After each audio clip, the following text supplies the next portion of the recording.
Assalamualaikum warahmatullahi wabarakatuh. Kembali lagi kawan di channel catur kesayangan kalian, Legenda Catur Dunia. Hari ini admin tidak bisa melanjutkan mengcover permainannya Iren Kharisma Sukandar kawan, karena di babak 8 tadi malam sepertinya Iren tidak mendapatkan papan digital yang terkoneksi dengan internet. Tapi hasilnya Iren ini menang kawan di babak ke-8 menghadapi pemain non-gelar asal Jerman. Oleh karena itu untuk hari ini admin akan bergeser ke turnamen lainnya. Bukan FIDE kandidat ataupun FIDE Grand Prix, tapi kita akan bergeser ke turnamen online, yaitu Champion Chess Tour, Chess Apple Master, event utamanya kawan babak knockout. Ada yang merequest permainannya Li Tingji versus Tang Zhongyi kawan, di mana Li Tingji ini berhasil mengalahkan Tang Zhongyi dan berhak melawan Zhu Wenjun. Ya nanti sorelah akan kita lihat permainan kawan dari kandidat wanita, di mana Li Tingji berhasil kawan nanti akan menantang Zhu Wenjun bulan Juli mendatang. Oke, sekarang kita bergeser ke turnamen Champion Chess Tour Chess Apple Master 2023 babak knockout atau event utama. Kali ini cukup berbeda kawan, di mana Chess Apple Master ini hanya memainkan divisi 1. Tadi saya cari data permainan divisi 2, divisi 3, tidak seperti seri sebelumnya. Kali ini tidak ada kawan, hanya memainkan divisi 1 saja. Dan divisi 1 ini kawan diisi oleh 8 pemain. Berikut inilah hasilnya kawan. 8 pemain itu adalah Artemiev, Carlsen, Caruana, Li Guanglim, Vladimir Fedoshev, Hikaru Nakamura, Levon Aronian, dan Wesley So. Dari 8 pemain ini kawan, 4 pemain didapat dari hasil kualifikasi, antara lain Vladislav Artemiev, terus Li Guanglim, Fedoshev, dan Levon Aronian. Dan 3 pemain lainnya merupakan pemain di divisi 1 edisi sebelumnya kawan. Dan Caruana ini merupakan pemain yang berhasil naik dari divisi 2 ke divisi 1, bergabung dengan Carlsen, Nakamura, ataupun Wesley So.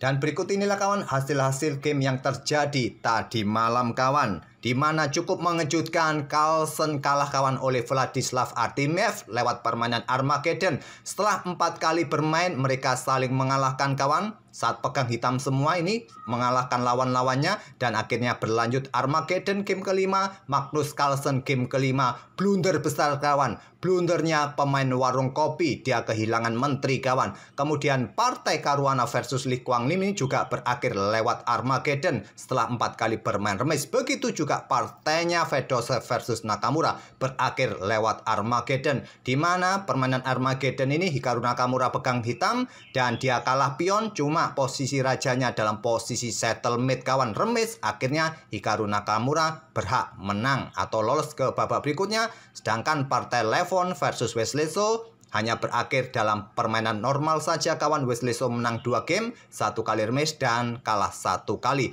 Tapi pemain-pemain yang kalah ini masih punya kesempatan untuk turun ke bracket bawah kawan, di mana Magnus Carlsen nanti akan berjumpa dengan Li Guanglim kawan. Kemudian Fedoshev akan berhadapan dengan Levon Aronian. Cuma bedanya di bracket bawah ini hanya memainkan 2 game saja. Kalau bracket atas ini kawan memainkan 4 game rapid. Oke, itulah kawan sekilas info mengenai hasil pertandingan tadi malam. Jika kawan-kawan tidak menyukai cara admin melakukan analisa terlalu panjang atau ribet, kalian bisa kunjungi chess.com dan otak-atik sendiri permainannya kawan. Bahkan kalian tidak perlu melihat channel-channel yang lain. Lebih hemat kuota kawan. Kalian bisa masuk ke chess.com dan otak-atik gamenya. Gamenya Wesley So versus Aronian, Fedoshev versus Nakamura, sampai Armageddon, 3 partai ini kawan. Dan kalian bisa otak-atik game ini tanpa mendengar, melihat penjelasan di channel-channel YouTube apapun. Bisa kalian lakukan sendiri dengan bantuan engine. Oke, langsung saja ke gamenya Magnus Carlsen kawan melawan Artemiev. Dan dalam permainan Armageddon untuk menentukan warna buah di turnamen ini menggunakan sistem penawaran kawan. Menawarkan pur waktu. Siapa yang menawarkan pur waktu yang lebih menarik, dia akan berhak memilih warna buah. Magnus Carlsen mengepur 7 menit 58 detik.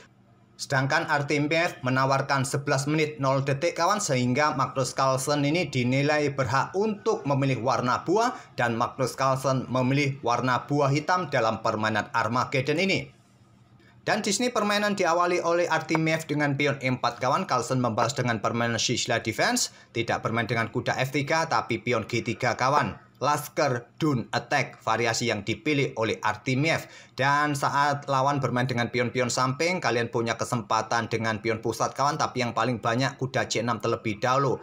Pion D5 pilihan nomor 2 kawan. Carlsen tidak memilih dua variasi itu, memilih variasi sampingan lainnya. Berencana juga Viajento dengan gajahnya masing-masing kawan. Berlanjut gajah G2, gajah G7, kuda E2, kuda C6. Ingin mendapatkan kontrol pusat yang lebih solid dengan kuda ataupun gajahnya kawan. Dan di sini rokade terlebih dahulu, pion D6 lanjut Carlsen, kemudian pion D3, pion E5 balas Carlsen lagi kawan. Perkuat petak gelap, petak D4. Apakah nanti siap diisi oleh Carlsen? Kita lihat saja. Kuda B berkembang ke C3, kuda G berkembang ke E7 balas Carlsen, dan di sini kawan kuda langsung menempati pos petak D5 atau petak F4 siap dimainkan. Pion F4 yang dipilih oleh Artimiev, langsung ingin membuka lajur F kawan, tidak mau menunggu lama untuk membuka serangan. Rokade oleh Carlsen, melanjutkan pengembangan gajah E3. Gajah E6 juga dilanjutkan oleh Carlsen. Menteri D2 berkoneksi dengan gajah. Jelas biasanya akan menantang pertukaran gajah gelap. Biasanya. Entah nanti ide yang lain, kita tunggu saja seperti apa. Kuda menempati petak D4 lanjut Carlsen. Tidak melakukan baku hantam di sini kawan. Nanti ada pion hitam yang cukup mengganggu. Memilih dengan benteng naik ke F2. Menteri bergerak ke D7. Sama-sama berkoneksi dengan gajahnya masing-masing. Dua menteri ini kawan mencoba menantang pertukaran gajah masing-masing. Kemudian ada benteng AF1. Lanjut Artimiev. Langsung siap membuka laju F di beberapa langkah berikutnya kawan. Kita lihat saja. Di sini Stockfish menyarankan raja ke H8. Carlsen memilih gajah H3. Diterima oleh Artimiev, gajah pukul gajah H3. Menteri ambil balik gajah H3. Dan Artimiev membuka laju F. Pion F pukul pion E5. Pion D pukul balik pion E5. Gajah G5. Lanjut Artimiev. Sikat kuda kawan agar kudanya bisa menempati outpost petak D5 nanti. Benteng AE8. Kemudian bertukar gajah sikat kuda E7 diambil balik. Kemudian ada kuda D5 lanjut Artimiev. Benteng D7 diikuti dengan pion C3 usir kuda. Dan Carlsen juga tidak menukarkan kudanya kawan. Kalau Stockfish menyarankan bergerak ke petak F5 kawan, membuat langkah pengorbanan. Saran dari Stockfish memilih bergerak mundur ke petak E6. Apa rencana Stockfish dengan langkah pengorbanan seperti ini kawan? Menyerahkan kuda. Tentu kuda ini juga bisa jatuh kawan. Simple taktiknya seperti itu. Tapi Carlsen memilih kudanya mundur ke E6. Raja bergeser ke H1, pilihan terbaik, dan manuver kuda ke C7. Lanjut Carlsen. Setelah tadi gajah bergerak kawan ke petak E6 kemudian bertukar. Tadi merupakan langkah yang kurang akurat dari Carlsen. Dan kuda ke C7 merupakan langkah yang tidak akurat nomor 2 atau kedua dari Carlsen di game ini. Di sini kawan pion C4 untuk memperkuat posisi kudanya agar pion ini tentu menjadi pion bebas untuk kedepannya jika terjadi pertukaran kuda kawan. Maka putih mempunyai lajur atau pion bebas di lajur D, tentu ditolak oleh Carlsen. Menteri mundur kembali ke E6. Dan kuda E ke C3, backup saudaranya kawan. Mungkin nanti kalau terjadi pertukaran tetap kuda akan menempati outpost yang bisa merepotkan pertahanan Carlsen. Dan Carlsen melanjutkan dengan pion F6-nya kawan. Kemudian di sini menteri bergerak ke E2. Kuda ke A6, apakah ingin lompat nanti kawan ke petak B4 atau nanti ke petak C6 dan ingin menempati outpost petak D4, atau nanti jika ada pion A3 mundur lagi ke petak C6 kawan, kemudian tetap tujuannya mencapai petak D4. Kita lihat saja pion A3 kontrol petak B4, kuda B8, kemudian menteri E3 serang pion, backup dengan pion B6. Pion B4 tantang Artimiev, diterima Carlsen dan diambil balik. Kuda C6 lanjut Carlsen, sama-sama ingin menempatkan kudanya di outpost masing-masing kawan. Kuda E2 langsung dihadang pergerakan kuda hitam dan Carlsen menjawab menteri D6. Coba incar pion kawan, tentu saja pion didorong, ganggu kuda. Kuda sudah tidak bisa menempati outpost lagi kawan. Kuda mundur ke D8, sekarang posisi Artimiev dalam posisi yang bagus di sini. Kemudian ada pion H4, pilihan terbaik dari Artimiev. Langsung membuka permainan, tak memperdulikan posisi rajanya nanti sampai telanjang. Kuda E6 lanjut Carlsen, dan di sini pion didorong terus ke H5, ditolak Carlsen, memilih benteng D bergeser, ditumpuk di lajur F. Kemudian di sini kalau Stockfish menyarankan pion ini didorong kawan, setelah gajah mundur bisa dilanjutkan dengan pion G4 kawan. Tapi Artemiev memilih bermain dengan kudanya terlebih dahulu ke G1. Ini memberikan Carlsen kesempatan membuka permainan di lajur F dengan pion F5 terlebih dahulu. Dan di sini kawan, pilihan terbaik adalah baku hantam. Pion E pukul pion F5, pion G pukul pion F5, dan bisa berlanjut pion didorong maju setelah gajah ini mundur kawan ke peta H8. Maka ataupun bergerak ke peta F6 untuk menantang kuda. Apakah berani sikat gajah gelap ini kawan? Ya, bisa berlanjut dengan kuda kembali ke E2 menurut Stockfish, ataupun kuda ini ke F3 kawan, coba pressure ataupun manuver-manuver di beberapa langkah berikutnya. Tapi di sini memilih langkah pion H6 kawan, langkah terlambat dari Artemiev. Tadi sebelum manuver kuda ke G1 harusnya dia sudah mendorong pion H6.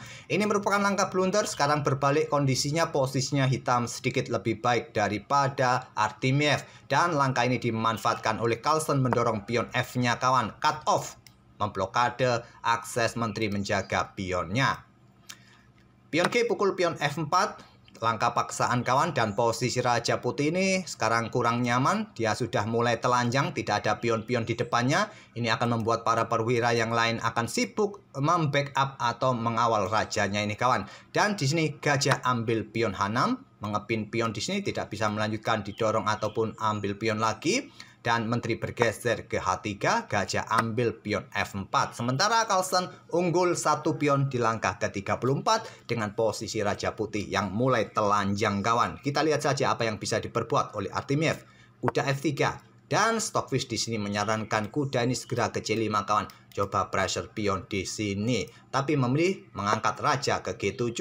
Dan ada kesempatan salah satu benteng ini digeser kawan ke lajur A, tekan lajur A di sini. Tapi memilih dengan benteng G2. Di sini kuda C5, langkah terlambat dari Carlsen sehingga sekarang permainan dalam posisi level atau seimbang lagi kawan. Carlsen di sini menurut Stockfish lebih baik memainkan pion H6 kawan. Kalau terpaksa memainkan gajah mundur ke peta C1 untuk membuka akses benteng ini, serang kuda yang ada di peta F3. Kalau benteng ambil gajah, tentu benteng bisa ambil kuda F3 menurut pandangan Stockfish. Tapi kuda C5 dimainkan oleh Carlsen, langkah terlambat dimanfaatkan dengan langkah kuda H4. Coba pressure peta G6 ataupun melakukan ancam skak di sini, gangguan pada menteri nanti kawan. Tak perlu dikhawatirkan diambil oleh pion karena posisinya dalam posisi kena pin. Dan di sini Carlsen antisipasinya adalah menteri E6 sekaligus menantang pertukaran, ditolak dengan benteng G4. Dan disinilah kawan langkah blunder besar itu terjadi kawan. Carlsen memilih ambil pion D3 dengan kudanya, berharap diambil oleh menteri dan menterinya bisa ambil benteng G4. Tapi masalahnya coba lihat di sini kawan. Di sini tadi Stockfish lebih menyarankan benteng ini ke F6 ataupun raja mundur ke peta G8 kawan, menyerahkan diri pada kuda. Tapi memilih ambil pion D3 dengan kudanya. Tapi masalahnya menterinya tidak dijaga lagi oleh kudanya kawan, karena kudanya sudah lompat. Dan benteng ini diluncurkan oleh Artemiev, ambil pion G6 skak. Posisi menteri tewas di langkah berikutnya kawan. Magnus Carlsen memutuskan ambil benteng dengan menterinya, diambil balik oleh kuda, diambil balik oleh pion, kemudian Carlsen juga kehilangan kuda di D3. Di langkah ke-40 kawan, Carlsen sudah kehilangan menterinya dan permainan berlanjut dengan benteng H8 skak. Raja bergeser ke G1, benteng diangkat ke H5. Dan di sini kuda langsung sikat gajah, simpel saja kawan. Ini adalah permainan cepat dan dalam posisi unggul kualitas perwira. Raja bergerak ke H6 setelah mendapatkan skak dari menteri D4 tadi. Pion E5 mulai didorong oleh Artemiev, kemudian pion F3, di sini pion E6 terus didorong kawan, dan benteng G5 skak. Rasanya sudah tidak seimbang kawan. Di sini Magnus Carlsen senyum-senyum saja kawan. Dia tahu bahwa dia tadi blunder, kemudian benteng ambil pion F3 dan berlanjut dengan benteng G5. Pion E7 terus didorong untuk mendapatkan pion promosi lagi, disikat oleh Carlsen dengan bentengnya. Kemudian menteri bergerak ke H8 skak, blokade oleh benteng menteri F8 skak. Di sini kawan ada skakmat yang terlewatkan oleh Artemiev di langkah berikutnya ini kawan. Ada benteng H4 skak, Raja G5, dan di sini 5 langkah berikutnya hitung-hitungan stockfish skakmat kawan. Menteri D8 skak blokade oleh benteng, dan di sini memutuskan ambil benteng H7 melewatkan 2 langkah skakmat kawan. 2 langkah itu adalah menteri ini bergerak ke petak D2 skak, memaksa raja bergerak ke sini, dan ditutup dengan menteri ke petak D5 skak mat. Tapi memilih ambil benteng sama saja, posisi Carlsen sudah amburadul sudah kawan, dia sudah kehilangan menteri. Raja F5, menteri D5 skak, raja F4 disusul benteng skak lagi, diuper-uper kawan, dan disinilah Magnus Carlsen menyerah di langkah ke-60. Menteri D2 skak, 1 langkah berikutnya skak mat kawan. Itulah kawan blunder pemain warung kopi yang terjadi di turnamen kelas dunia Champion Chess Tour Chess Apple Master hari pertama kawan, antara Artemis versus Magnus Carlsen dalam permainan Armageddon. Oke, semoga permainan dari kedua pemain tadi bisa menghibur kalian kawan, dan mungkin insyaallah nanti sore lah kita akan coba lihat permainan di kandidat wanita kawan, di mana Lei Tingji akhirnya berhasil mengalahkan Tang Zhongyi, dan Lei Tingji akan berhak menantang Zhu Wenjun bulan Juli mendatang. Kita akan bertemu di video-video selanjutnya. Terima kasih sudah mampir terus setiap hari di channel kami kawan. Wassalamualaikum warahmatullahi wabarakatuh.